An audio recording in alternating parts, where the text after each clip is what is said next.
Hello students, अब हम third year के विषय आपके फर्स्ट पेपर के बारे में प्लेटो के बारे में बात करेंगे।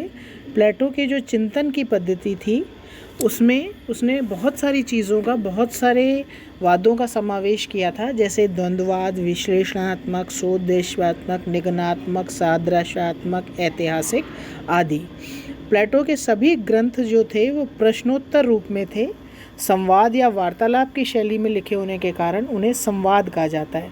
संवाद या द्वंद्वात्मक पद्धति चिंतन की वह प्रणाली है जिसके द्वारा प्रश्नोत्तर एवं तर्क वितर्क के आधार पर किसी सत्य का अन्वेषण किया जाता है। इस पद्धति के द्वारा मस्तिष्क के विज्ञानों को उत्तेजित कर उन्हें सत्यान्मुख करने का प्रयास किया जाता है। प्लेटो ने द्वंद्वात्मक या संवाद शैली को अपने गुरु सुकरात से लिया था। सुकरात ने अपना समस्त जीवन संवाद या वार्तालाप में ही व्यतीत किया था। उसके द्वारा इस शैली को अपनाए जाने का मुख्य उद्देश्य ज्ञान प्रदान करना नहीं था, जितना कि अपने पाठकों को विचारशील बनाना था। बारकर ने इस संबंध में कहा, वह यह दिखाना चाहता था कि यथार्थ में चिंतन किस प्रकार होता है। वह केवल उसके अंतिम रूप को ही पाठकों के समक्ष नहीं रखना चाहता था।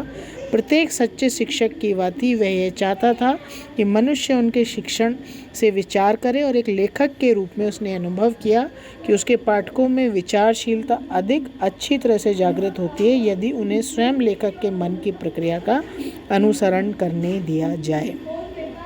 प्लेटो ने जो अपनी द्वंद्वात्मक पद्धति है उसका प्रयोग 3 उद्देश्यों के लिए किया था। प्रथम, सत्य के अन्वेषण हेतु, द्वितीय सत्य की अभिव्यक्ति हेतु या उसके प्रचार हेतु, और तृतीय सत्य की परिभाषा हेतु। प्लेटो की जो द्वंद्वात्मक पद्धति थी उसकी आलोचना भी बहुत की गई थी। आलोचकों के अनुसार इसके उत्तर से अधिक प्रश्नों पर जोर दिया गया है, मतलब उसमें उत्तर कम बताए गए हैं, प्रश्न ही प्रश्न ज़्यादा पूछे दिए गए हैं। फलस्वरूप इस पद्धति से मस्तिष्क स्पष्ट होने के अलावा स्पष्ट नहीं होता है बल्कि और कंफ्यूज हो जाता है। अत्यधिक तर्क वितर्क से शंकाओं का समाधान नहीं होता और बल्कि उनमें वृद्धि होती है।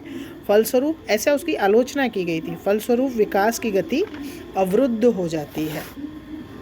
प्लेटो ने निगमनात्मक विधि का भी प्रयोग किया था, जिसे दार्शनिक पद्धति भी कहते हैं। इस विधि में दार्शनिक कुछ सिद्धांतों को प्रथम अथवा आधारभूत मानता है।